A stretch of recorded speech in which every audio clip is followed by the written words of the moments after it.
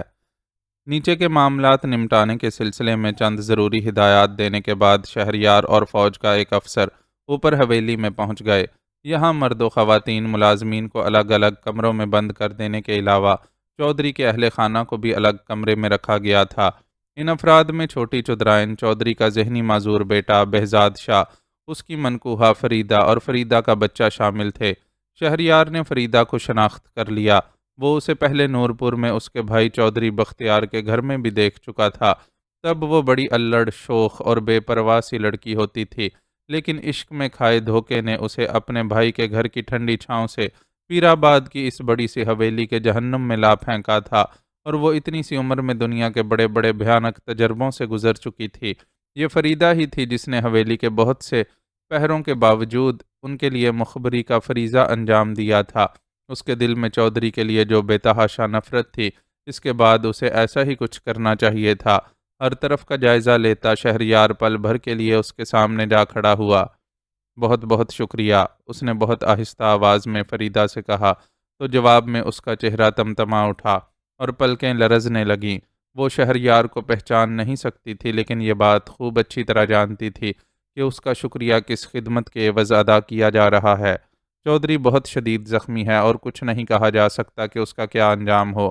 اس کی دی اطلاع نے فریدہ کے عرصے سے جلتے دل پر پانی کے چھینٹے ڈالے۔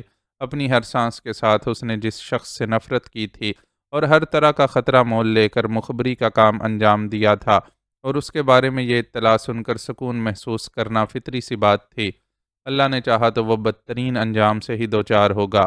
یہ جملہ ادا کرتے ہوئے فریدہ کی آنکھوں اور لہجے میں شعلے لپک رہے تھے۔ شہریار خاموشی سے اس کے سامنے سے ہٹ گیا۔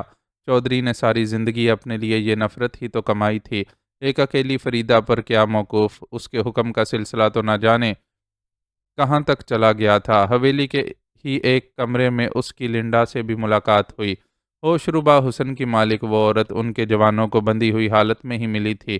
اس نے اپنے طور پر کوشش کی کہ خود کو مظلوم ثابت کرتے ہوئے انہیں یہ باور کروا سکے کہ وہ ایک عام سی عورت ہے جسے چودھری نے اپنی ہوس پوری کرنے کے لیے قید میں ڈال رکھا ہے، لیکن ظاہر ہے وہ لوگ ایسی کسی کہانی سے متاثر نہیں ہو سکتے تھے۔ شہریار نے اسے بطور خاص سی ایف پی کے خفیہ ٹھکانے پر منتقل کروایا۔ حویلی کے معاملات سے نمٹتے نمٹتے انہیں صبح ہو گئی۔ صبح سے پہلے ہی انہیں جنگل کی طرف جانے والوں کی طرف سے بھی کامیابی کی خبریں مل چکی تھیں۔ جنگل میں کارروائی کرنے والی فورس کا ایک حصہ وہیں رک کر معاملات نمٹاتا رہا، دوسرا فوری طور پر واپسی کے لیے روانہ ہو گیا، جبکہ تیسرا حصہ حویلی میں اپنے ساتھیوں سے آ ملا۔ حویلی پہنچنے والوں میں ذیشان بھی شامل تھا۔ ان سب کے چہروں سے تھکن کا اظہار ہوتا تھا، لیکن اس تھکن پر کامیابی کی خوشی حاوی ہو گئی تھی۔ مائی گاڈ، وہ لوگ تو بہت منظم طریقے سے وہاں ڈیرے ڈالے ہوئے تھے۔ اگر ہمارے پاس عمیر اور جگو کی فراہم کردہ رپورٹ نہیں ہوتی اور ہم اتنی تیاری سے نہیں آئے ہوتے تو یہ لوگ بھی ہمارے قابو میں نہیں آ سکتے تھے۔ یہ بہت اچھا ہوا کہ ہم نے فضا سے بھی ان تک رسائی کا انتظام رکھا، ورنہ زمین پر تو انہوں نے ایسا جال بچھا رکھا تھا کہ کوئی ان کی حدود میں داخل ہی نہیں ہو سکے۔ جب ان پر فضائی حملہ ہوا تو بوکھلا کر خود ہی اپنے حصار سے باہر نکلے، لیکن بھاگ کر کہاں جاتے، ہمارے جوان اطراف میں ہر طرف پھیلے ہوئے تھے۔ جنہوں نے زندہ گرفتاری نہیں دی انہیں جان سے جانا پڑا۔ بہرحال سب کچھ بہت خوفناک تھا۔ میں بھی تصور نہیں کر سکتا تھا کہ دشمن ایسی جگہ پر بھی اپنے پنجے گاڑ سکتا ہے۔ اب تک تو ہماری قبائلی علاقوں کے بارے میں ہی یہ معلومات تھیں کہ وہاں دھڑلے سے افیون کاشت کی جاتی ہے اور ہیروئن سازی کی فیکٹریاں لگی ہوئی ہیں، اور وہ لوگ اس حد تک خود مختار ہیں کہ قانون نافذ کرنے والے کسی ادارے کی وہاں تک رسائی ممکن نہیں، لیکن یہاں اس جگہ انہوں نے اپنا کارخانہ کھول لیا ہوگا، اس بات کی تو امید ہی نہیں کی جا سکتی تھی۔ مجھے تو یقین ہی نہیں آتا کہ اس جگہ بھی پوست کی کاشت کی جا سکتی ہے، لیکن اپنے دشمن کی سائنس و ٹیکنالوجی میں مہارت کو نظر میں رکھوں تو یقین کرنا ہی پڑتا ہے۔ اسے یہ ساری باتیں بتاتا ذیشان عجیب سی کیفیات کا شکار تھا۔ ان لوگوں کے پاس اتنا جدید اسلحہ تھا کہ انہوں نے زمین سے ہمارے ایک ہیلی کاپٹر کو تقریباً ہٹ کر لیا تھا۔ پائلٹ ہوشیار نہ ہوتا تو ہیلی کاپٹر سمیت خود بھی جان سے جاتا۔ وہاں کا منظر دیکھ کر بالکل ایسا لگ رہا تھا جیسے ہم بارڈر پر دشمن ملک کی فورس سے مقابلہ کر رہے ہوں۔ ذیشان وقفے وقفے سے ہیجان زدہ لہجے میں اسے وہاں کی صورتحال سے آگاہ کرتا تھا۔ یہ ساری خبریں سن کر شہریار کا دل کسی کمکمے کی طرح جل بجھ رہا تھا۔ یہاں ملنے والی کامیابیوں کا سوچتا تھا تو دل میں ہر طرف روشنی سی محسوس ہوتی تھی، لیکن پھر اگلے ہی لمحے دیار غیر میں مہبانوں کے پھنسے ہونے کے خیال سے تاریکی میں ڈوب جاتا۔ اندر باہر کی مختلف کیفیات اور حالات سے نمٹتے آخر کار اسے پیر آباد سے نکلنے کا موقع مل ہی گیا۔ حویلی اب بھی فورسز کے جوانوں کے قدموں سے گونج رہی تھی۔ سی ایف پی کے بھی چند جوان وہیں رکے ہوئے تھے، لیکن شہریار ذیشان سمیت روانہ ہو گیا۔ وہ دونوں ہی بہت زیادہ تھکے ہوئے تھے، لیکن لاہور پہنچ کر انہوں نے سب سے پہلے لنڈا سے ملاقات کرنا ضروری سمجھا۔ چودھری کی حویلی میں ٹھہری اس غیر ملکی مہمان عورت سے انہیں بہت سے انکشافات کی امید تھی، لیکن جب وہ دونوں لنڈا کے سامنے پہنچے تو خود ذیشان ہکا بکا رہ گیا۔ ایملی پارکر لنڈا کو دیکھ کر اس کے ہونٹوں سے سرگوشی برآمد ہوئی۔ تم اسے جانتے ہو؟ شہریار حیران ہوا۔ یہ وہی تو ہے جس نے مجھ سے فوج کی وردی پہننے کا حق چھین لیا تھا۔ ذیشان کی آنکھوں سے چنگاریاں پھوٹ رہی تھیں۔ شہریار فوراً ہی سمجھ گیا کہ وہ کس کا ذکر کر رہا ہے۔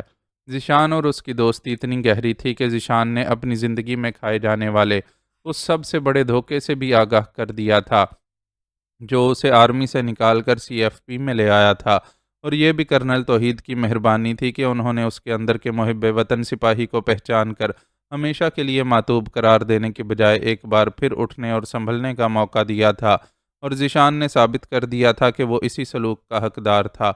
لیکن بہرحال ایملی پارکر نام کی پھانس اس کے سینے میں ہی اٹکی ہوئی تھی، اور اس پھانس کو نکالنے کا اس سے بہترین موقع اور نہیں ہو سکتا تھا۔ کانگریچولیشن، کرنل سبکدگین نے اپنے سامنے بیٹھے شہریار اور ذیشان کی طرف دیکھتے ہوئے دھیمی سی مسکراہٹ کے ساتھ کہا، لیکن وہ دونوں ہی مسکرا نہ سکے۔ اس وقت پورے ملک میں تہلکہ سا مچا ہوا تھا۔ جنگل اور چودھری کی حویلی میں رات کے اندھیرے میں بیک وقت کی جانے والی وہ کارروائیاں ایسی تو نہ تھیں کہ میڈیا کی نظروں سے پوشیدہ رہتیں۔ بہت کچھ ظاہر نہ کرنے کے باوجود میڈیا نے بہت کچھ جان لیا تھا، اور ملک بھر کے لوگ انگشت بدنداں یہ انکشافات سن رہے تھے کہ پیر آباد کا با اثر و با حیثیت چودھری، جو اپنے علاقے میں ایک روحانی پیشوا کی سی بھی حیثیت رکھتا تھا، ایسی غیر ملکی تنظیموں کے لیے کام کر رہا تھا جو وطن عزیز میں ہیروئن اور اسلحے کی لعنت پھیلانے میں پیش تھیں۔ چودھری کی حویلی کے تہہ خانے میں قائم کردہ ہیروئن سازی کی لیبارٹری سے لے کر جنگل میں پوست کی کاشت تک بہت کچھ منظر عام پر آیا تھا۔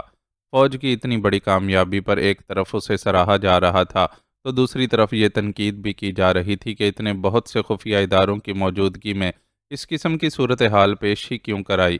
لوگوں کی طرف سے چودھری افتخار عالم شاہ اور دیگر گرفتار شدگان کے لیے پھانسی کا مطالبہ کیا جا رہا تھا، لیکن چودھری تو ابھی ہنوز آئی سی یو میں تھا اور ڈاکٹرز اس کے بارے میں کوئی حتمی رائے نہیں دے رہے تھے۔ البتہ یہ طے تھا کہ وہ زندہ بچ بھی گیا تو ہمیشہ کی معذوری اس کا نصیب بن جائے گی۔ فوج کے ترجمان نے میڈیا کو اس سلسلے میں بریفنگ دیتے ہوئے محض اتنا ہی کہا تھا کہ اس سب کے پیچھے ان کی دشمن طاقتیں موجود ہیں۔ واضح طور پر کسی ملک یا ادارے کا نام نہیں لیا گیا تھا۔ لنڈا اور حویلی کے تہہ خانے سے گرفتار ہونے والے ہیروئن سازی کے ماہر کی گرفتاری کو بھی صیغہ راز میں رکھا گیا تھا۔ انہوں نے لنڈا اور چودھری کے خصوصی موبائل فون بھی حاصل کر لیے تھے۔ اس کے علاوہ بھی بہت کچھ تھا جسے کامیابی قرار دیا جا سکتا تھا، لیکن اس وقت کرنل سبکدگین کے سامنے بیٹھے شہریار اور ذیشان کے چہروں پر کامیابی کی خوشی کی بجائے تناؤ نظر آ رہا تھا۔ میں تم لوگوں کے جذبات کو اچھی طرح سمجھتا ہوں، لیکن ملکی معاملات میں جذبات کو پیچھے رکھ کر بھی بہت سمجھوتے کرنے پڑتے ہیں۔ انہیں خاموش دیکھ کر آخر کار کرنل سبکدگین نے خود ہی وہ موضوع چھیڑ دیا جس نے انہیں تناؤ کا شکار کر رکھا تھا۔ ہماری امریکی ذمہ داران سے بات ہوئی ہے۔ ظاہر ہے وہ بھی اس بات پر سخت برافروختہ ہیں کہ موساد نے ان کی تمام تر مہربانیوں کے باوجود امریکہ کے خلاف ایسی سازش تیار کی کہ پاکستان میں ہیروئن تیار کر کے اسے امریکہ میں پھیلانے کا منصوبہ بنایا۔ لیکن ہم سب جانتے ہیں کہ اسرائیل امریکہ کا وہ چہیتا اور لاڈلا ملک ہے جس کی وہ ہر خطا معاف کرنے کے لیے تیار رہتا ہے۔ ہماری طرف سے دی ہوئی رپورٹوں پر انہوں نے صرف اتنا کہا ہے کہ وہ اپنے طور پر خود موساد سے نمٹ لیں گے۔ لیکن انہیں ہم سے لنڈا درکار ہے۔ ظاہر ہے ان کا یہ مطالبہ اسرائیل کی فرمائش پر ہی ہے، لیکن ہم انہیں انکار کرنے سے پہلے اس لیے سوچنے پر مجبور ہیں کہ انہوں نے لنڈا کے بدلے اس لڑکی ماہبانو کی صحیح سلامت واپسی کی ضمانت دی ہے، جسے واپس لانے کے لیے تم لوگ خود بھی بے چین ہو۔ امریکی سفیر نے صاف کہہ دیا ہے کہ آرلینڈو کے جنگلات میں خفیہ تجربہ گاہ سے متعلق انکشافات پر مبنی ماہبانوں کی ویڈیو ان کے لیے خاص اہمیت نہیں رکھتی، اور وہ بآسانی اسے ایک سکینڈل قرار دے سکتے ہیں۔ اس لیے اگر ہم اس لڑکی کو واپس چاہتے ہیں تو ہمیں لنڈا کو انہیں واپس کرنا ہوگا۔ اب تم بتاؤ کہ ہمارے پاس اس سودے کے سوا کیا باقی رہ گیا ہے؟ ہاں، یہ ضرور ہو سکتا ہے کہ ہم ساتھ ہی اپنے لیے کچھ مراعات کا مطالبہ کر کے موقع سے فائدہ اٹھا لیں۔ کرنل سبکتگین نے ان پر ایک بار پھر صورتحال واضح کی۔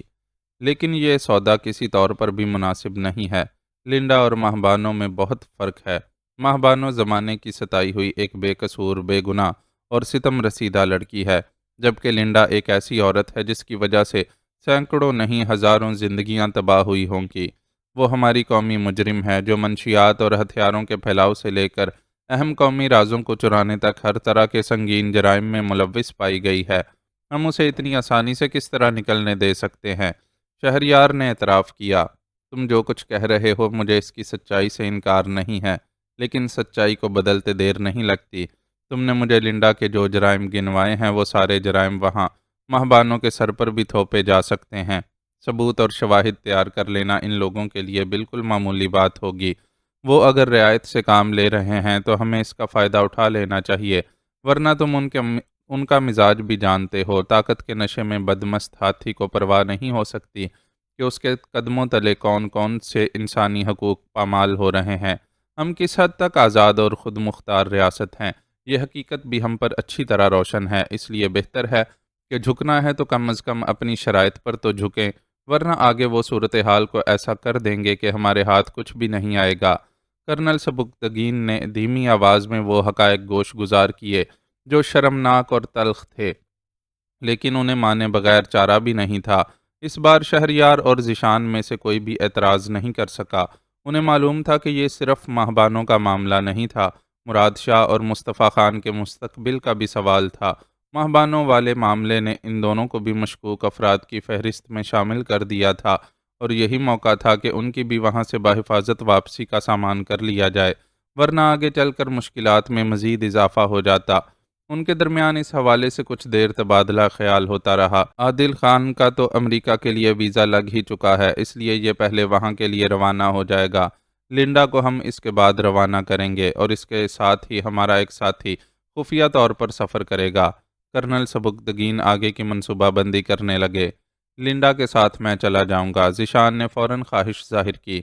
نہیں، تمہارا جانا مناسب نہیں ہوگا، لنڈا تمہیں پہچانتی ہے، اور حلیے کی تبدیلی تمہیں ویسے ہی مشکوک بنا دے گی۔ اس لیے بہتر ہے کہ تم اپنے لوگوں میں سے کسی قابل اعتماد شخص کا انتخاب کر لو۔ کرنل نے اس کی خواہش کو رد کرتے ہوئے تجویز پیش کی تو ذیشان دل مسوس کر رہ گیا، لیکن مزید اصرار کی بھی گنجائش نہیں تھی۔ کرنل نے انکار کی واضح دلیل پیش کی تھی۔ میرے خیال میں اس کام کے لیے جاوید علی موزوں رہے گا، وہ بہت ذہین اور سمارٹ لڑکا ہے۔ شہریار نے مشورہ دیا، جس کی ذیشان نے بھی تائید کی، اور پھر اس حوالے سے ان کے درمیان مزید مشورے بھی ہوئے۔ آج کل ان کا کام ہی یہ تھا۔ وہ گھنٹوں کے حساب سے مشورے، تفتیش اور بھاگ دوڑ میں وقت گزار رہے تھے، اور بہت کم وقت کے لیے آرام کر پاتے تھے۔ میڈیا کو سنبھالنا، عوام کے سوالوں کا جواب دینا، گرفتار شدگان سے تفتیش، بے گناہوں کی چھانٹی، ہسپتالوں میں موجود اپنے ساتھیوں اور مجرموں کی خبر گیری، حاصل شدہ معلومات کی روشنی میں مارے جانے والے چھاپے، اور نہ جانے کون کون سے کام تھے جو انہیں ان دنوں کرنے پڑ رہے تھے۔ بستر پر آرام کے لیے کمر ٹکاتے بھی تھے تو ذہن کئی مسئلوں میں الجھا رہتا تھا۔ تم لوگ اس کام کو نمٹا لو تو ہمیں سی ایف پی کے مستقبل کے لیے بھی کچھ فیصلے کرنے ہوں گے۔ ہم نے سیکیورٹی ایجنسی کی آڑ میں بہت عرصے تک اس ادارے کو کامیابی سے چھپائے رکھا، لیکن مجھے اندیشہ ہے کہ ہمارا یہ سیٹ اپ دشمنوں کی نظر میں آ چکا ہوگا۔ خصوصاً ڈیوڈ نامی جس بندے کے فرار کی خبر ملی ہے وہ بہت اہم ہے۔ ڈیوڈ بہت منجا ہوا ایجنٹ ہے، جس کی شہرت دور دور تک پھیلی ہونے کے باوجود کبھی کوئی اس کے سائے تک بھی نہیں پہنچ سکا۔ کہتے ہیں بے شمار زبانوں کے ماہر اس شخص کے سینکڑوں روپ ہیں۔ وہ گرگٹ کی طرح رنگ بدل کر خود کو اس ماحول سے ہم آہنگ کر لیتا ہے جہاں موجود ہو۔ اپنی انہی خصوصیات کی وجہ سے وہ یہاں سے بھی نہایت صفائی سے نکلنے میں کامیاب ہو گیا اور ہمیں اپنے دو قیمتی آدمی گنوانے پڑے۔ مجھے یقین ہے کہ ناکامی کے باوجود ڈیوڈ یہاں سے بالکل خالی ہاتھ نہیں گیا ہوگا۔ کرنل توحید کے جنازے سے تمہارا اور ذیشان کا پیچھا ہونے کا مطلب ہے کہ انہوں نے سی ایف پی کی حقیقت بھی کھوج لی ہوگی، اس لیے اب ہمیں اس ادارے سے کے لیے کوئی نیا کور تلاش کرنا پڑے گا۔ کرنل سبکتگین نے ایک اور مسئلہ سامنے رکھا۔ ٹھیک ہے سر، ہمیں تو کام ہی کرنا ہے، کسی بھی صورت میں کریں، کیا فرق پڑتا ہے؟ ذیشان نے شانے اچکائے۔ تم یہاں رہ کر اس سلسلے میں میرے ساتھ کام کرو گے۔ عادل خان اور جاوید علی اس دوران میں وہاں کے معاملات نمٹاتے رہیں گے۔ کرنل نے شاید اس پروگرام کا ذکر اس وقت بطور خاص ذیشان کی دلجوئی کے لیے چھیڑا تھا کہ کہیں وہ خود کو امریکہ نہ بھیجے جانے پر دل میں کوئی تنگی محسوس نہ کرے۔ میں ہر وقت ہر طرح کی خدمت کے لیے حاضر ہوں سر، ذیشان نے خوش دلی سے جواب دے کر واضح کر دیا کہ وہ ان کے ہر حکم پر راضی ہے کہ سپاہی کا تو کام ہی حکم بجا لانا ہے۔ ایئرپورٹ سے نکل کر ٹیکسی میں سوار ہوٹل کی طرف جاتے شہریار کے چہرے پر بظاہر شوق اور تجسس کے کچھ نہیں تھا اور اپنے حلیے سے وہ ایک ایسا کھلنڈرا نوجوان دکھائی دیتا تھا جو پہلی بار امریکہ آنے پر بے حد مسرور ہو۔ اس نے نیلے رنگ کی جو ٹی شرٹ جینز کے ساتھ پہن رکھی تھی، اس پر واضح طور پر آئی لو نیو یارک کے الفاظ چھپے ہوئے تھے، اور اس کا ماڈرن سا ہیئر سٹائل بھی یہی ظاہر کر رہا تھا کہ وہ ان ایشیائی جوانوں میں سے ایک ہے جن کے خوابوں کی سرزمین اکثر امریکہ ہوا کرتی ہے۔ وہ ہونٹوں کو سیٹی بجانے کے انداز میں سکیڑے ایک شوخ سی دھن گنگنا رہا تھا اور بے حد شوق سے ارد گرد کے مناظر دیکھ رہا تھا۔ ایئرپورٹ سے ہوٹل تک کا راستہ اس نے اسی انداز سے طے کیا، لیکن یہ تو وہی جانتا تھا کہ اس کے دل کے اندر کیا ہے۔ وہ دیو کی قید سے اپنی شہزادی کو لے جانے آیا تھا اور ظاہر ہے یہ کوئی معمولی کام نہیں تھا۔ ہوٹل کے کمرے میں پہنچ کر جو ہی اس نے دروازہ بند کیا، اس کے چہرے پر چڑھا شوخی کا نقاب بھی اتر گیا۔ سب سے پہلے اس نے اپنے پاس موجود خصوصی موبائل فون نکالا جو کبھی چودھری کی ملکیت ہوا کرتا تھا۔ ایسا ہی ایک سیٹ انہیں لنڈا کے پاس سے بھی ملا تھا اور اسے وہ جاوید علی کے لیے چھوڑ آیا تھا۔ موبائل پر اس نے مصطفیٰ خان کے اس نمبر پر رابطہ کیا جو اس نے حال ہی میں کسی ذریعے سے حاصل کیا تھا اور ریکارڈ میں اس کے نام پر رجسٹرڈ نہیں تھا۔ میں پہنچ گیا ہوں، بغیر کسی حوالے کے اس نے مصطفیٰ خان کو اطلاع دی۔ یہاں فی الحال سب کچھ ٹھیک ٹھاک ہے، جس پارٹی سے سودا ہوا ہے اس کی طرف سے دھوکے کا بھی ڈر نہیں، لیکن تھرڈ پارٹی ضرور کوئی نہ کوئی گڑبڑ کرے گی۔ ہمیں اس کی طرف سے ہوشیار رہنا ہوگا۔ میں اور میرے ساتھی تم سے ہر طرح کا تعاون کرنے کے لیے پوری طرح تیار ہیں۔ مصطفیٰ خان نے بھی اس کے ایسے انداز میں صورتحال سے آگاہ کیا۔ تھرڈ پارٹی کو دیکھنے کے لیے ہی میں یہاں آیا ہوں۔ باقی لوگوں کے بارے میں بتاؤ۔ لارڈ صاحب کے بیٹے اور بیٹی کی فیملی آج واپس روانہ ہو رہی ہے۔ کسی نے ان سے کوئی تعارض نہیں کیا ہے۔ امید ہے کہ آگے بھی کوئی رکاوٹ نہیں ڈالی جائے گی۔ وہ کشور اور مراد شاہ کی بات کر رہا تھا۔ حویلی پر ہونے والے ریڈ اور چودھری کے شدید زخمی ہونے کی خبر سن کر ان دونوں بہن بھائی نے پاکستان واپس لوٹ جانے کا فیصلہ کیا تھا۔ اچھی بات ہے، تم اپنے لوگوں کو ریڈی رکھو۔ اصل کہانی تو کل کی ہے، کل کوئی نہ کوئی تماشا ضرور ہوگا۔ ان الفاظ کو ادا کرتے ہوئے اس کے لہجے میں پھنکار سی تھی اور صاف ظاہر ہوتا تھا کہ اب وہ کسی کو بخشنے کے لیے بالکل تیار نہیں ہے۔ اسے اس بات کی بھی قطعی پرواہ نہیں تھی کہ وہ امریکی سرزمین پر ہے اور امریکہ اس طاقت کا نام ہے جو بیٹھے بیٹھے اس کے ملک جیسے ممالک پر اپنا حکم چلاتا ہے۔ اس وقت اس کے سینے میں جو آگ دہک رہی تھی وہ صرف اتنا دکھا سکتی تھی کہ اگر وہ اپنی ماہبانوں کو یہاں سے صحیح سلامت نہ لے جا سکا تو پھر یہاں بھی بہت سی تباہی پھیلے گی اور دنیا کے ٹھیکیدار جان لیں گے کہ جب کسی دل جلے عاشق کو چھیڑا جائے تو اس کا انجام کیا ہوتا ہے۔ ہسپتال کے بستر پر پڑا وہ وجود دیکھنے والوں کے لیے نشان عبرت تھا۔ وہ شخص جو کبھی خود مطلق العنان حاکم بنا لوگوں کی زندگی اور موت کے فیصلے کیا کرتا تھا، آج اس لائق بھی نہیں تھا کہ اپنے ہاتھوں کو جنبش دے کر اپنے جسم پر بیٹھنے والی مکھی کو اڑا سکے۔ اس صاحب اختیار و اقتدار کا آج اپنے جسم پر سے ہی اختیار ختم ہو گیا تھا اور وہ اپنے منہ سے بہنے والی رال کو بھی بہنے سے روکنے کا مختار نہیں رہا تھا۔ پورے جسم میں صرف اس کی آنکھیں تھیں جو حرکت کر سکتی تھیں، اور یہ آنکھیں اسے ان چہروں کو دکھا رہی تھیں جو کسی نہ کسی طور اس کے ظلم و جبر کا نشانہ بنے تھے۔ سب سے آگے اس کا پیارا اور لاڈلا بیٹا مراد شاہ کھڑا تھا۔ اس بیٹے کو اس نے دنیا کی ہر آسائش دی تھی، لیکن وہ باپ نہیں دے سکا تھا جس کے کردار و اخلاق پر وہ فخر کر سکے۔ چنانچہ اس نے خود ساختہ جلاوطنی اختیار کر کے خود کو اس دولت و جاگیر سے دور کر لیا تھا جس کی بنیادوں میں مظلوموں کا خون، آہیں اور سسکیاں دبی ہوئی تھیں۔ مراد شاہ کے پیچھے اس کی وہ بیٹی موجود تھی جسے اس نے حویلی کی روایات کے خلاف کچھ سہولتیں دی تھیں، اور ان سہولتوں نے اسے حرف آشنا بنا دیا تھا۔ یہ مہربانی صرف اس لیے تھی کہ وہ فطری زندگی گزارنے کا حق تلف کرنے پر احتجاج نہ کرے اور باپ کے احسانوں تلے دبی رہے، لیکن کشور ان بہلاووں سے نہ بہل سکی، اور اس نے اپنے لیے آفتاب کا انتخاب کر کے حویلی کی اونچی اونچی دیواروں سے فرار حاصل کر لیا تھا۔ اس جرت و گستاخی کی سزا دینے کے لیے آج بے بس پڑے وجود نے کتنا ادم مچایا تھا۔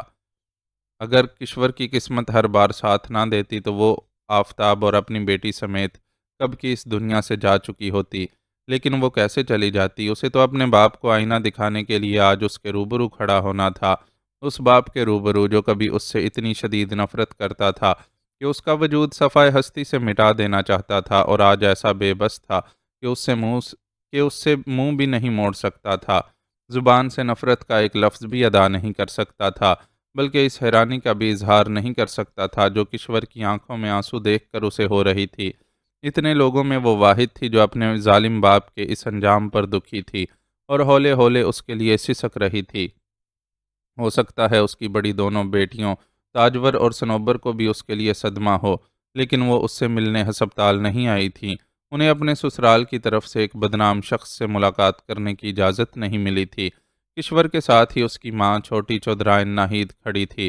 وہ ان عورتوں میں سے ایک تھی جسے چودھری کی منکوہا ہونے کا اعزاز حاصل رہا تھا، اور وہ پہلے سے ہی بٹے ہوئے شخص کو اپنے حقوق بازاری عورتوں پر لٹاتا دیکھ کر بھی خاموش رہ کر اس مال و دولت سے بہلنے پر مجبور تھی جو چودھری کی بیوی ہونے کی وجہ سے اس کے تصرف میں تھا۔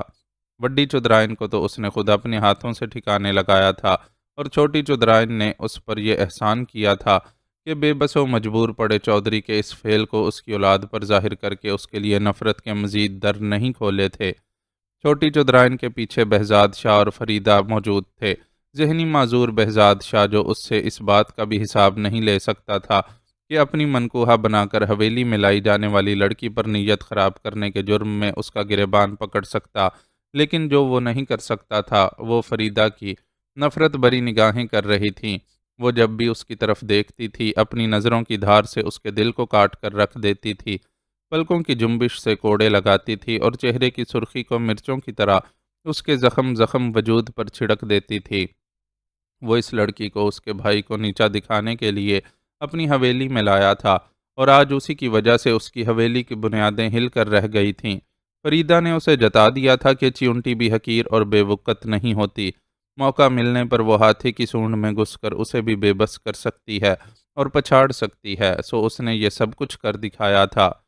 میری ڈاکٹرز سے بات ہوئی ہے، ان کا کہنا ہے کہ لگنے والی گولیوں نے ان کے نروس کو اتنی بری طرح تباہ کر دیا ہے کہ اب یہ ساری زندگی بستر سے نہیں اٹھ سکتے۔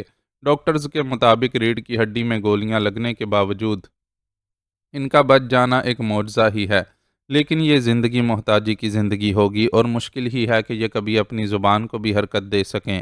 مراد شاہ دھیمی آواز میں ان سب کو بتا رہا تھا۔ سننے والے جانتے تھے کہ چودھری کی زندگی کا بچ جانا معجزہ نہیں بلکہ وہ سزا ہے جو قدرت کی طرف سے اس کے لیے متعین کی گئی ہے۔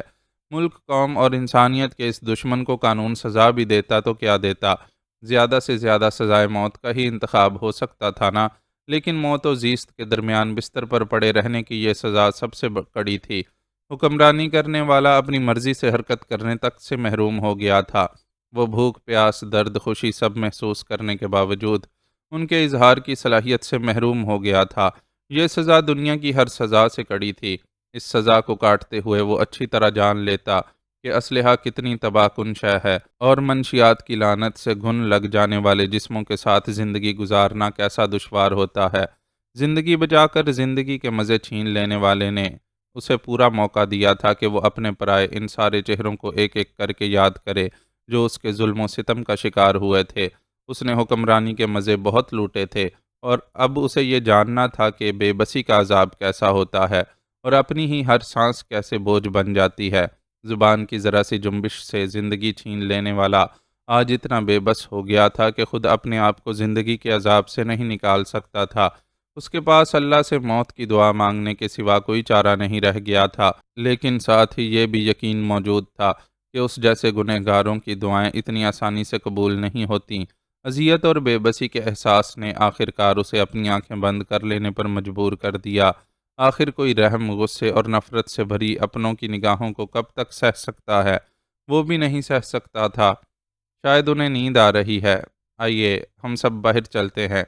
مراد شاہ نے سب سے کہا تو ایک ایک کر کے سب کمرے سے باہر نکل گئے۔ میری ذمہ داران سے بات ہو گئی ہے، حویلی ہمارے حوالے کر دی جائے گی اور ان ملازمین کو بھی رہا کر دیا جائے گا جو کسی جرم میں ملوث نہیں ہیں۔ آپ لوگ چاہیں تو ابھی حویلی کے لیے روانہ ہو سکتے ہیں۔ باہر گاڑی اور ڈرائیور موجود ہے۔ وزٹنگ روم میں پہنچ کر مراد شاہ نے ان سب سے کہا۔ وہ خود بہت تھکا ہوا اور دکھی نظر آ رہا تھا۔ لمبے سفر کے بعد ہسپتال آنے تک بھی اسے مسلسل مصروف رہنا پڑا تھا۔ یہ تو ذیشان کی مہربانی تھی کہ اس نے بہت سے معاملات خود ہی نمٹا دیے تھے اور صرف فون پر ہی سارے مسئلے حل ہو گئے تھے۔ مراد شاہ چھوٹی چودرائن، بہزاد شاہ اور فرید کو اس ادارے سے لیتا ہوا ہسپتال پہنچا تھا جہاں انہیں حویلی سیل کرنے کے بعد رکھا گیا تھا۔ آفتاب کو اپنے کچھ ضروری کام نمٹانے تھے، اس لیے وہ ایئرپورٹ پر ہی ان سے جدا ہو گیا تھا۔ اس نے کشور سے کہا تھا کہ وہ کچھ تاخیر سے ہسپتال پہنچ جائے گا۔ آپ باقی لوگوں کو لے کر چلے جائیں، میں آفتاب کا انتظار کروں گی۔ بچی کو گود میں اٹھائے کشور ایک صوفے پر ٹک گئی۔ میں بھی ابھی نہیں جاؤں گا، مجھے اطلاع ملی ہے کہ ہمارے علاقے کے AC عمیر افندی بھی اسی ہسپتال میں داخل ہیں، میں ان کی مزاج پرسی کے لیے یہاں رکوں گا۔ مراد شاہ نے اسے جواب دیا اور پھر باقی لوگوں کی طرف متوجہ ہوا۔ ان افراد میں اس کی بیوی، بیٹی، سوتیلی ماں، بھائی بہزاد، فریدہ اور اس کا بیٹا شامل تھے۔ پتھرائی نظروں سے ایک ایک کا چہرہ دیکھتے اس کی نظریں فریدہ کے چہرے پر رک گئیں۔ یہ لڑکی بھی تو اس کے باپ کے ظلم کا نشان بن کر ان کے خاندان میں موجود تھی۔ خشک ہوتے گلے کو تر کر کے وہ فریدہ سے مخاطب ہونے کی جرت کر سکا۔ اگر آپ چاہیں تو اپنے لیے کوئی مناسب فیصلہ کر سکتی ہیں۔ ابا جی کی ناانصافی نے آپ کو ایک ذہنی معذور شخص سے باندھ دیا تھا، لیکن اب میں آپ کی زندگی کے سارے اختیارات آپ کے ہاتھ میں دینا چاہتا ہوں۔ فریدہ سے کب حویلی کے کسی مرد نے اتنی عزت سے بات کی تھی؟ اس کی آنکھیں چھلک پڑیں اور گلا رند گیا۔ وہ بڑی مشکل سے کچھ کہنے کے قابل ہو سکی۔ آپ کا شکریہ بھائی صاحب کہ آپ نے میرا اتنا خیال کیا، لیکن میں حویلی چھوڑ کر کہیں نہیں جانا چاہتی۔ میرے پاس اپنی زندگی کے لیے کوئی خواب اور خواہش نہیں ہے، لیکن میں چاہتی ہوں کہ میرا بیٹا اپنے خاندان میں ہی پرورش پائے۔ میں نے یہ فیصلہ اس لیے بھی کیا ہے کہ میری معلومات کے مطابق اب اس خاندان کی سربراہی جس شخص کو ملنے والی ہے وہ ایک ہمدرد، تعلیم یافتہ اور منصف مزاج شخص ہے۔ فریدہ جون جون بولتی گئی، اس کی رندی ہوئی آواز صاف ہوتی چلی گئی۔ میں پوری کوشش کروں گا کہ آپ کی ان توقعات پر پورا اتر سکوں، مراد شاہ نے اسے جواب دیا اور تیزی سے باہر نکل گیا۔ بہت بہت شکریہ، کشور نے فریدہ کے ہاتھ اپنے ہاتھوں میں لیتے ہوئے نم آنکھوں کے ساتھ کہا تو فریدہ بس سر ہلا کر رہ گئی۔ وہ جانتی تھی کہ حویلی کے مکینوں میں سے واحد کشور ہی ہے جو اپنے باپ کے گھناؤنے کردار سے واقف ہے، اور اس وقت اس نے اس کا شکریہ اس لیے ادا کیا ہے کہ وہ اس کے باپ کے گھناؤنے چہرے کو کسی کے سامنے نہیں لائی ہے۔ لیکن سچ یہ تھا کہ یہ فریدہ ایسا کر ہی نہیں سکتی تھی۔ اس کے لیے بھلائی اسی میں تھی کہ وہ بہزاد شاہ کی منکوہا کی حیثیت سے حویلی میں اپنی زندگی کے باقی دن عزت سے گزار دے۔ بعض سچ ایسے ہوتے ہیں جنہیں سامنے لانے پر رسوائی اور بربادی کے سوا کچھ ہاتھ نہیں آتا، اور وہ جانتی تھی کہ سچائی سامنے آنے کی صورت میں سب سے زیادہ نقصان اس معصوم وجود کا ہوگا جو خود کو دنیا میں لائے جانے کے گناہ میں ذرا بھی شریک نہیں تھا۔ اس کے لیے یہی سب سے بہتر تھا کہ وہ بہزاد شاہ کا بیٹا کہلاتا رہے۔ شکستہ، ٹوٹے پھوٹے، بکھرے ہوئے افراد پر مشتمل اس خاندان کے افراد جب حویلی واپس لوٹنے کے لیے ہسپتال سے روانہ ہو رہے تھے تو مراد شاہ عمیر افندی کے کمرے میں بیٹھا اس کی مزاج پرسی کر رہا تھا، کیونکہ عمیر افندی ہی وہ شخص تھا جس کے ساتھ مل کر اس کو مستقبل کے پیر آباد کی منصوبہ بندی کرنی تھی۔ اس پیر آباد کی جو چودھری افتخار عالم شاہ کے دور کے اندھیروں سے نجات پا کر ایک روشن مثال کے طور پر پاکستان کے لیے باعث فخر ثابت ہوتا۔ فل آستینوں والے لانگ سکرٹ میں ملبوس، نصف چہرے کو سکارف میں چھپائے سامنے کھڑی عورت لنڈا ہوگی۔ اس بات کا ڈیوڈ کبھی تصور بھی نہیں کر سکتا تھا، لیکن وہ لنڈا کے سوا کون ہو سکتی تھی کہ اس کے آدمی لنڈا کو لینے ہی تو ایئرپورٹ گئے تھے۔ وہ کسی اور کو تو ہرگز بھی اپنے ساتھ نہیں لا سکتے تھے، لیکن یہ حسن کا پیکر اتنا چھپ چھپا کر کیوں اس تک آیا تھا؟ یہ سمجھ میں نہ آنے والی بات تھی۔ وہ تو ہمیشہ وہ پہنا کرتی تھی جس کو پہن کر بھی نہ پہننے کا احساس ہو اور ہر طرف سے اس کا شباب چھلک چھلک پڑے۔ لنڈا، یہ تم ہو؟ وہ بے یقینی سے اپنی جگہ سے اٹھ کھڑا ہوا۔ ہاں، یہ میں ہی ہوں، لیکن نہیں، یہ میں کہاں ہوں؟ لنڈا نے دیوانگی سے اپنا سکارف نوچ کر دور پھینکا اور ڈیوڈ یہ دیکھ کر لرز گیا کہ حسن کے اس ماہ تمام کو گہن لگ چکا ہے۔ وہ میرے لیے بہت ظالم ثابت ہوئے، کیونکہ ان کے مطابق میں انسانیت کی دشمن تھی۔ مجھ سے سچ اگلوانے کے لیے انہوں نے میرے پیروں، بازوؤں اور چہرے کو تیزاب کا سپرے کر کے جھلسا ڈالا۔ انہوں نے کہا کہ وہ مجھ سے کوئی انسانی سلوک نہیں کر سکتے، کیونکہ میرا وجود انسانیت کے نام پر ایک بدنما دھبا ہے۔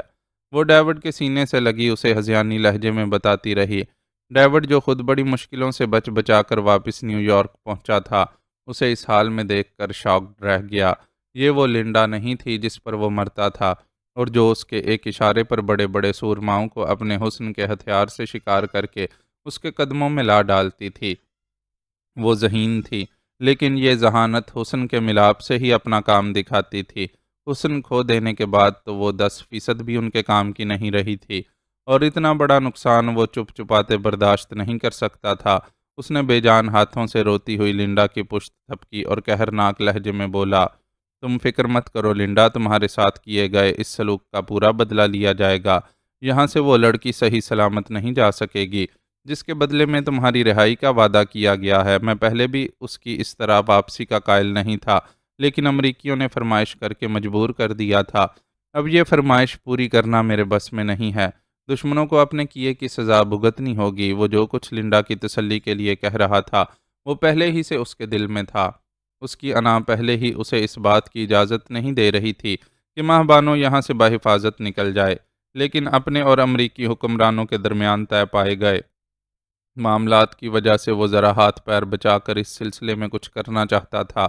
اس کے جاسوس اب بھی ہارلم کے علاقے کے ارد گرد منڈلا رہے تھے، جن کے ذریعے اسے ماہبانوں کی نقل و حرکت کی اطلاع فوری طور پر مل جاتی، لیکن اسے نہیں معلوم تھا کہ اگلے بھی اس کی قوم کی فطرت سے اچھی طرح واقف ہیں، اور انہوں نے ان کے داؤ ان پر ہی الٹ دینے کا پورا بندوبست کر رکھا ہے۔ سی ایف پی کے انویسٹیگیشن سیل میں تشدد سہ کر لمبا عرصہ خاموشی میں گزارنے والی لنڈا کو خبر ہی نہیں تھی کہ اس کی پنڈلی میں ایک ایسی چپ نصب کر دی گئی ہے جو اس کی لوکیشن اس کے ساتھ ہی آنے والے جاوید علی کو اچھی طرح بتا رہی ہے۔ چپ نصب کرنے کے لیے لگایا جانے والا کٹ دوسرے زخموں میں مل کر چھپ گیا تھا، اس لیے ایک منجی ہوئی ایجنٹ ہونے کے باوجود وہ کچھ نہیں جان سکی تھی۔ اس بار بازی دوسری طرف موجود لوگوں کے ہاتھ میں تھی، جو سانپ کے بل سے نکلنے سے قبل ہی اس کا سر کچل دینے کا تہیہ کیے بیٹھے تھے۔ شہریار کا چہرہ پتھرایا ہوا تھا اور وہ تولتی ہوئی نظروں سے ان 4 افراد کو دیکھ رہا تھا جنہیں مصطفیٰ خان نے اس کی معاونت کے لیے بھیجا تھا۔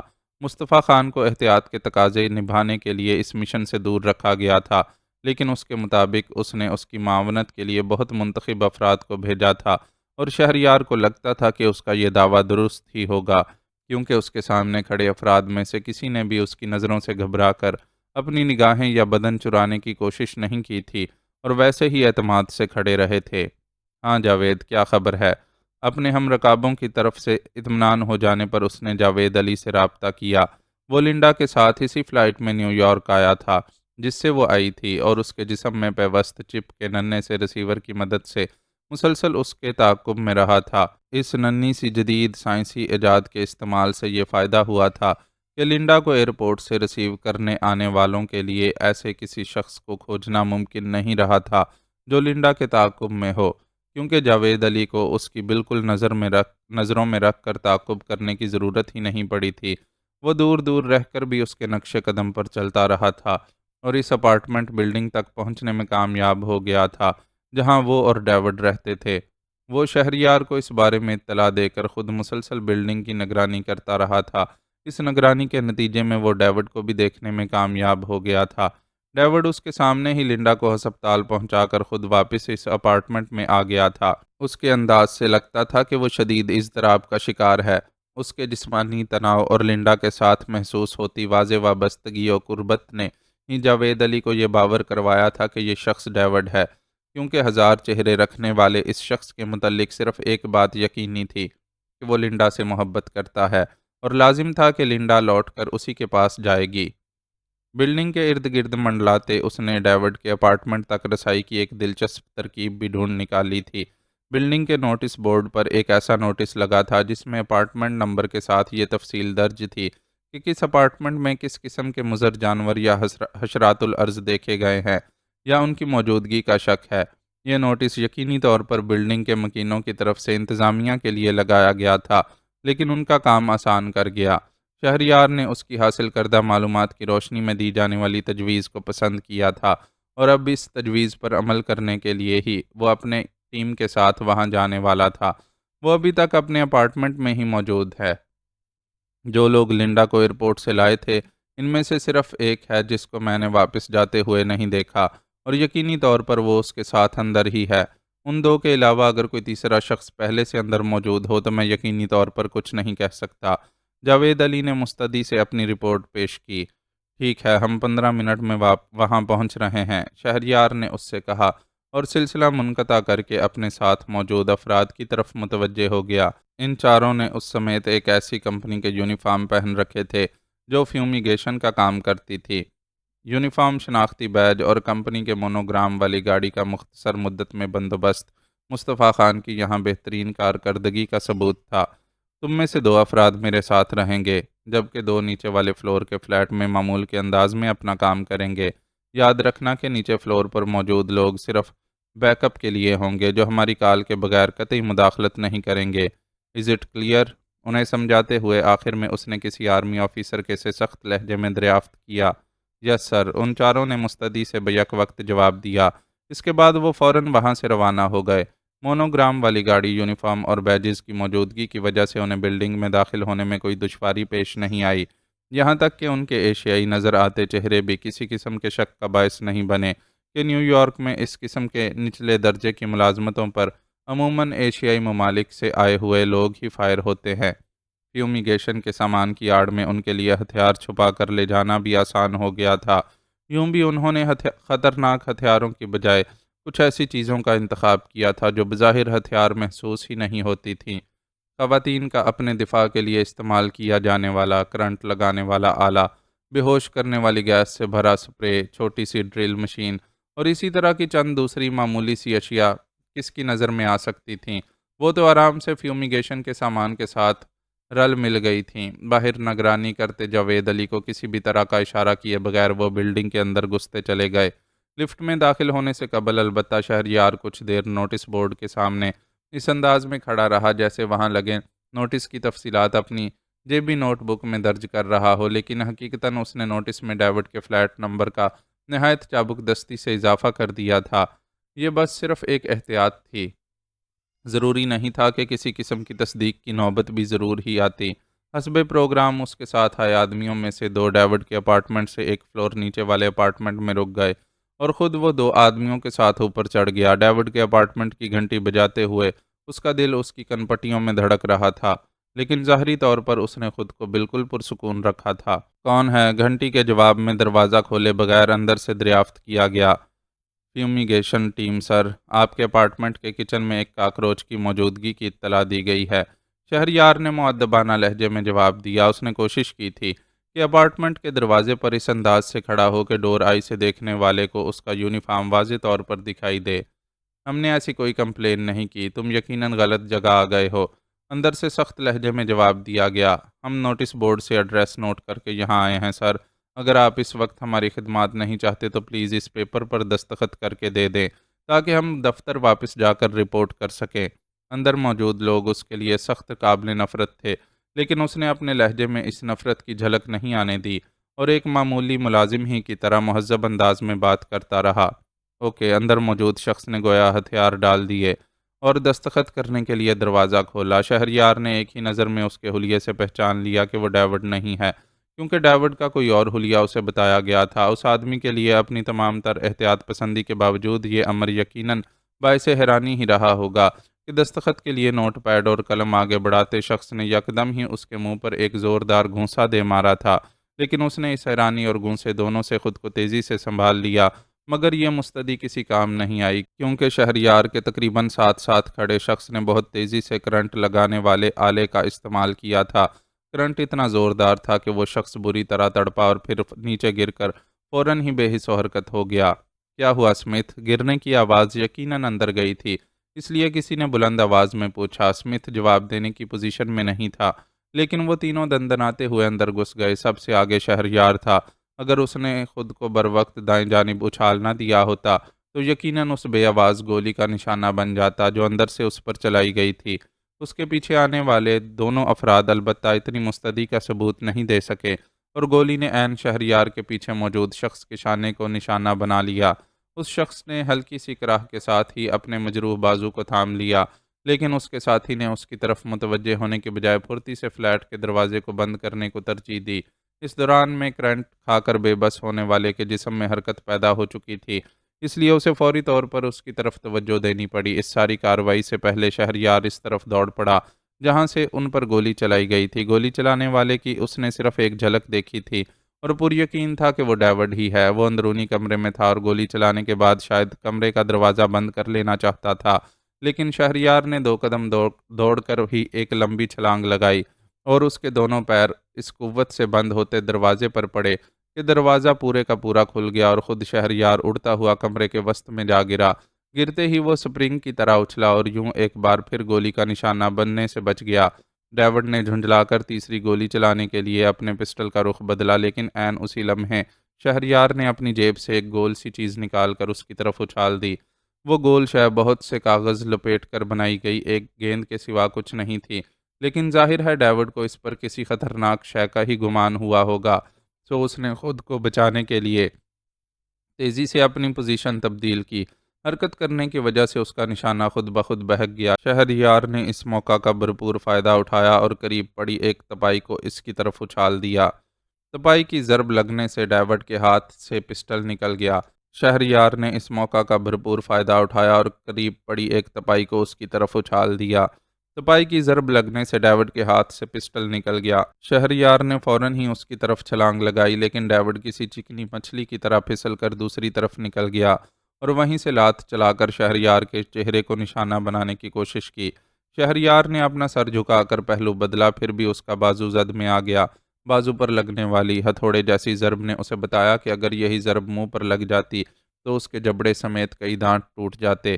کچھ دیر تک وہ دونوں یوں ہی پینترے بدل بدل کر ایک دوسرے پر وار کرتے رہے، لیکن باہر موجود شہریار کے ساتھیوں کی مداخلت سے جلد ہی یہ معاملہ نمٹ گیا۔ ڈیوڈ کے ساتھی کے مکمل طور پر ایکٹیو ہونے سے پہلے ہی انہوں نے اسے باندھ کر ڈال دیا تھا اور اب ڈیوڈ بھی اس کرنٹ لگانے والے آلے کی زد میں آ گیا تھا جس نے اس کے ساتھی کو نشانہ بنایا تھا۔ شہریار نے اس مداخلت پر کوئی تعرض نہیں کیا، کیونکہ یہاں وہ خود کو ڈیوڈ کے مقابلے میں بہادر ثابت کرنے نہیں بلکہ اس سے نمٹنے آیا تھا۔ ڈیوڈ کو بھی اس کے ساتھی ہی کی طرح باندھ دیا گیا۔ تم جا کر باقی اپارٹمنٹس کا کام نمٹاؤ، میں ان سے نمٹتا ہوں، شہریار نے اپنے اس ساتھی کو حکم دیا، جو بالکل ٹھیک تھا۔ یہ احتیاط صرف اس لیے تھی کہ کہیں فیومیگیشن ٹیم کے کسی ایک اپارٹمنٹ تک محدود رہنے پر کوئی مشکوک نہ ہو جائے۔ زخمی کو البتہ وہاں روکے رکھنا ہی مناسب تھا۔ وہ خاصا جیدار آدمی تھا۔ زخم پر آستین کے اوپر سے ہی پیپر ٹیپ لپیٹ کر خون روکنے کا کچھ نہ کچھ بندوبست کر لیا تھا اور ایک بار پھر پورے حوصلے سے کھڑا ہو گیا تھا۔ کون ہو تم لوگ اور کیا چاہتے ہو؟ ڈیوڈ جو ہی کرنٹ کے اثر سے نکلا، بندھا ہوا ہونے کے باوجود خوفناک لہجے میں پوچھنے لگا۔ تعارف کی رسم نبھانے کا وقت نہیں ہے ہمارے پاس، مجھے جلد از جلد تم سے اپنے کچھ سوالوں کے جواب چاہیے۔ تاخیر اور پس و پیش کا نتیجہ خود تمہارے لیے بہت بھیانک ہوگا۔ اس کے سوال کو خاطر میں لائے بغیر شہریار نے اسے دھمکی دی تو اس نے جواباً یوں سر جھٹکا جیسے مکھی اڑا رہا ہو۔ وہ موساد کا ٹاپ ایجنٹ تھا اور یقینی طور پر اتنی آسانی سے کسی کی دھمکیوں میں نہیں آ سکتا تھا۔ اس نے خود کو اس حیرت سے بھی سنبھال لیا تھا جو اسے ان کے یوں اپارٹمنٹ میں گھس آنے سے ہوئی تھی۔ اپنے طور پر وہ یہاں ایک عام شہری کی حیثیت سے رہتا تھا، اس لیے غیر معمولی حفاظتی انتظامات بھی نہیں کر رکھے تھے۔ ایسے انتظامات خود اپنی جگہ لوگوں کو چونکانے کا باعث ہوتے ہیں۔ پھر یہ بھی تھا کہ اس اپارٹمنٹ کو وہ صرف ذاتی رہائش گاہ کے طور پر ہی استعمال کرتا تھا۔ اس جگہ کا علم بھی بس اس کے 2-4 خاص ماتحتوں کو ہی تھا۔ پھر نہ جانے یہ کون تھے جو اس طرح یہاں گھس آئے تھے۔ مہبانوں کو یہاں سے جانے سے روکنے کی خاطر تم نے کیا پلاننگ کی ہے؟ اس کی بے نیازی اور بے پرواہی کو خاطر میں لائے بغیر شہریار نے اس سے پوچھا۔ اوہ، تو تم اس لڑکی کے چکر میں یہاں آئے ہو؟ ڈیوڈ نے ہونٹ سکیڑتے ہوئے استہزائیہ لہجے میں کہا۔ مجھے اپنے سوال کے جواب کے سوا کچھ نہیں سننا۔ شہریار نے غرا کر اسے تنبیہ کی۔ تو سن لو کہ وہ لڑکی اور اس کا بچہ کسی طور زندہ یہاں سے واپس نہیں جا سکتے۔ ڈیوڈ نے چڑھانے والے لہجے میں اسے جواب دیا۔ کیا ہو سکتا ہے اور کیا نہیں، یہ تو تم ابھی تھوڑی دیر میں ہی جان لو گے، شہریار نے اس سے کہا، اور نیچے پڑی کاغذ کی موٹی سی بال اٹھا کر پہلے اسے ڈیوڈ کے منہ میں ٹھونسا اور پھر اوپر سے پیپر ٹیپ لگا دیا۔ رد عمل میں ڈیوڈ کی آنکھوں سے حیرت چھلکی۔ وہ اس سے کچھ جاننا چاہتا تھا اور اس کے منہ پر ٹیپ لگا کر آواز کے اخراج کا راستہ ہی بند کر دیا تھا، لیکن اس حیرت سے اسے بس چند سیکنڈ کے لیے ہی دوچار ہونا پڑا۔ شہریار نے اپنے سامان میں سے چھوٹی سی دستی ڈرل مشین نکالی اور اس کا بٹن آن کر کے اسے ڈیوڈ کی ناک پر بائیں جانب اس طرح رکھ دیا کہ ڈرل مشین بائیں سے دائیں نتھنے کو چھیدتی چلی گئی۔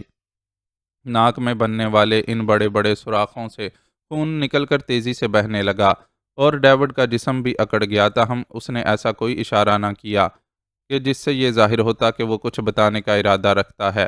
شہریار نے بھی اپنا سوال نہیں دہرایا اور ناک کے بعد باری باری دونوں کانوں کی لو چھید ڈالی۔ اس کے بعد دونوں رخساروں کی باری آئی۔ ڈیوڈ کا جسم تکلیف سے جھٹکے کھانے لگا، لیکن اس نے سپر نہیں ڈالی۔ فرش پر بندھا پڑا اس کا ساتھی پھیلی ہوئی آنکھوں سے یہ منظر دیکھ رہا تھا۔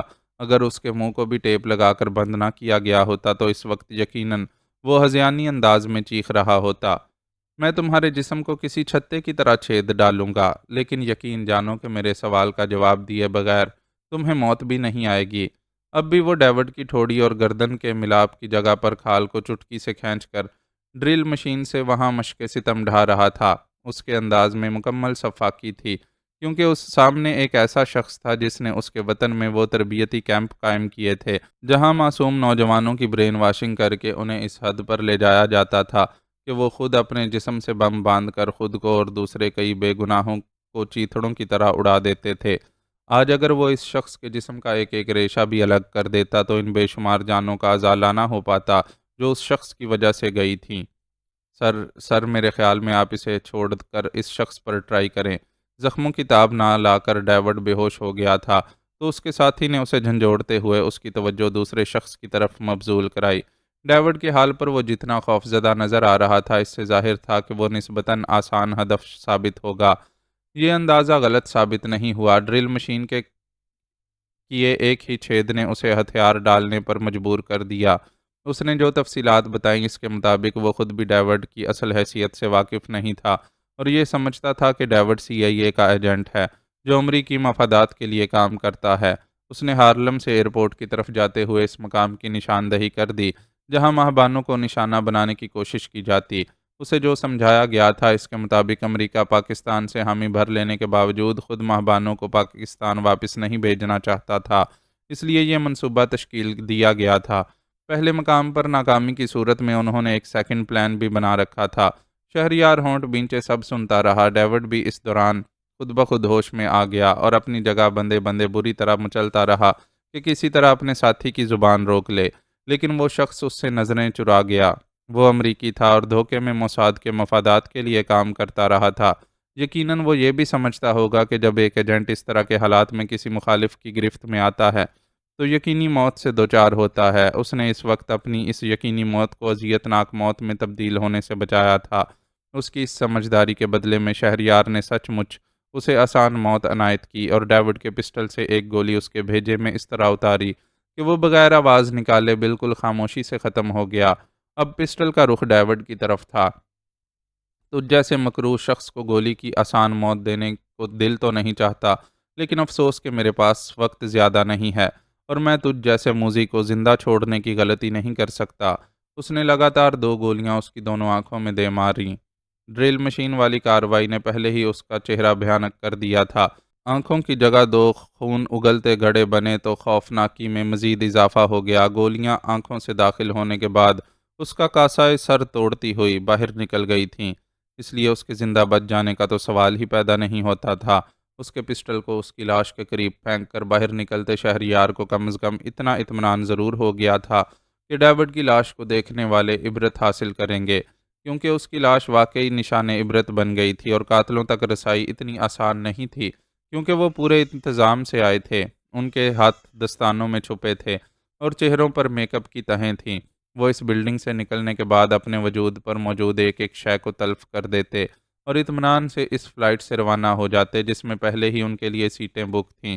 بعد میں کسی طور پاکستان کی طرف اشارہ کیا بھی جاتا تو وہاں کون تھا جو ان تک رسائی دیتا؟ وہ ان چند محب وطن لوگوں کی پناہ میں پہنچ جاتے جو پاکستان کی سالمیت کے لیے ان کی اور ان جیسوں کی بقا کی اہمیت کو اچھی طرح سمجھتے تھے۔ ویسے بھی امریکہ سے جس طور ان کے معاملات طے پائے تھے، اس سے یہ واضح تھا کہ اپنے بہت ہی لاڈلے اسرائیل کی سازشوں اور بدماشیوں سے صرف نظر کرنے کی پالیسی کے باوجود وہ کچھ نہ کچھ تو پاکستان کا بھی خیال کرے گا ہی، کہ ابھی اسے خطے میں پاکستان کی ضرورت بہرحال تھی۔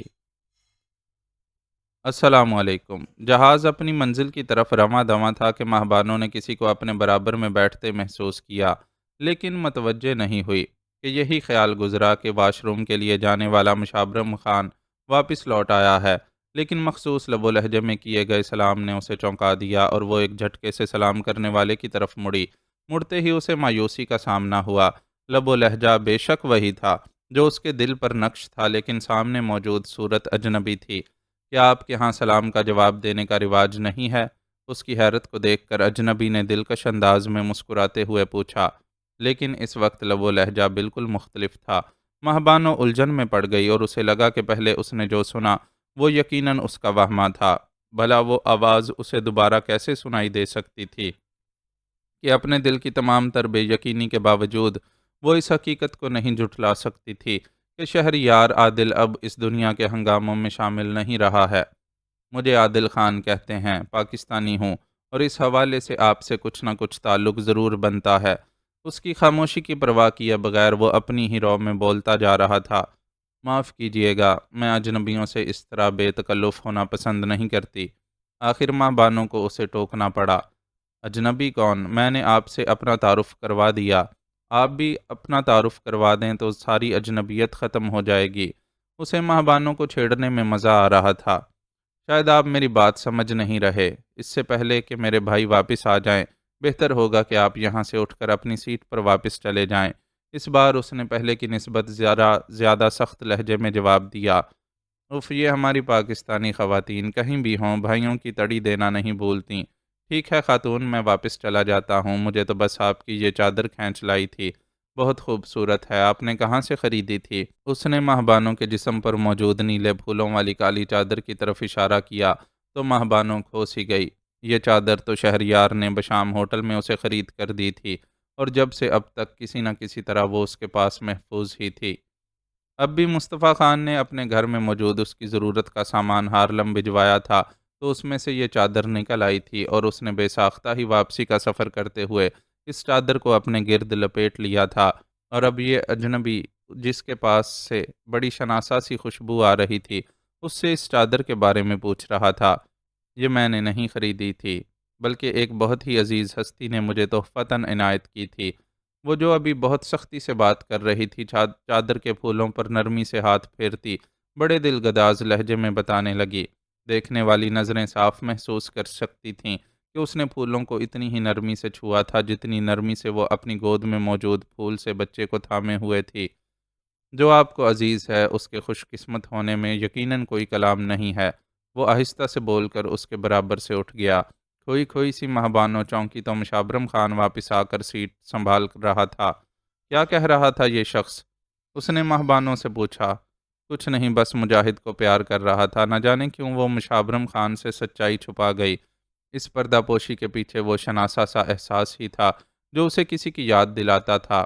اس کی زندگی میں شاید یہ پہلا موقع تھا کہ وہ شہریار عادل کی مدد کے بغیر مشکل سے نکل آئی تھی۔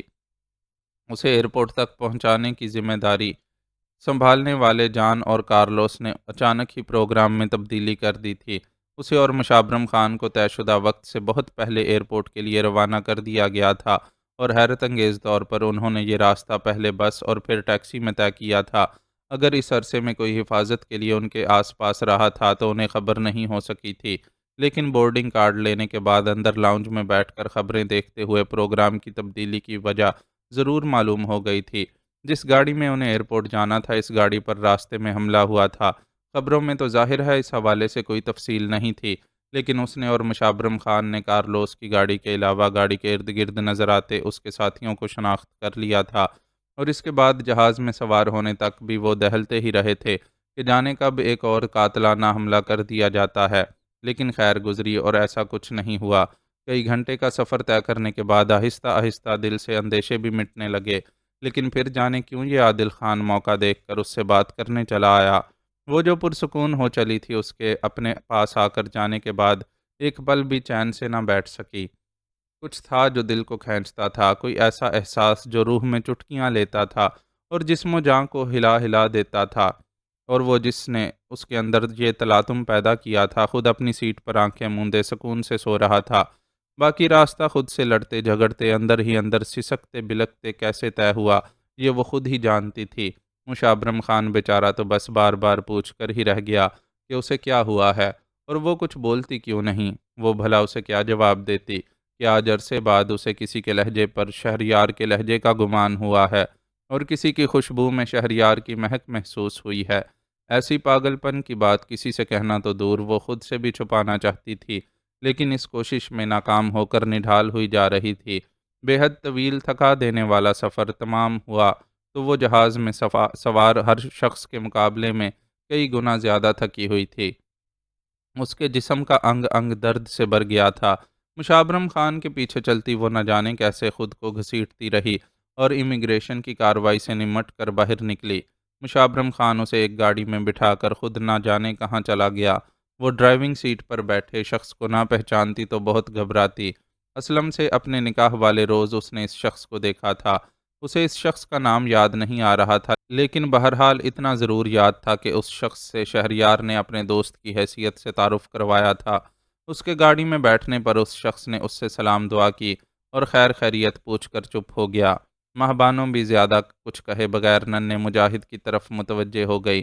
ذہنی و قلبی کیفیت ہی کچھ ایسی ہو رہی تھی کہ کسی سے زیادہ بولنے کا دل ہی نہیں چاہ رہا تھا۔ اسی بے توجیہی کے عالم میں کوئی دوسری طرف کا دروازہ کھول کر گاڑی میں بیٹھا اور فوراً ہی گاڑی حرکت میں آ گئی۔ اس نے اپنے برابر میں بیٹھنے والے شخص کو دیکھا تو کانپ اٹھی۔